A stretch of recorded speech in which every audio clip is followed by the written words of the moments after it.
Insert interceptor into receiver with mounting bracket facing up and secure with receiver pin.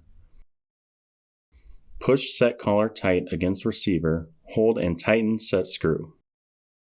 Hold push frame against interceptor and select a 4-bolt hole pattern that positions the push frame 6 to 8 inches above grade. Then secure with hex bolts, flat washers, and nuts. Level push frame horizontally and vertically. Then torque the 4 nuts to 90 foot-pounds. Each end of the rubber cutting edge will have 2 factory marks. Locate marks and drill through rubber. Repeat on other side. Insert bolts through rubber. Place skid bracket, then flat washer, lock washer, and nut.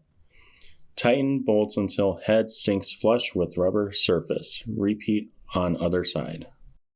With skid brackets facing the back of blade, slide rubber into channel in bottom of blade and center. Insert square nuts with flat side facing up in top channel of blade. Align with factory marked slide hinge holes. Ensure both lower holes and slide hinge are still aligned with factory marks on blade. Then tighten top bolts into slide hinge. With rubber blade centered, use the lower holes in each slide hinge as a guide to drill holes through first layer of aluminum and partially into rubber. Then turn self-threading bolt into each hole and tighten to secure each hinge.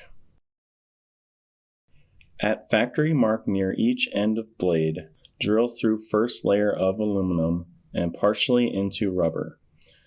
Turn self-threading bolt into hole and tighten. Hang blade assembly into retainer grooves on push frame.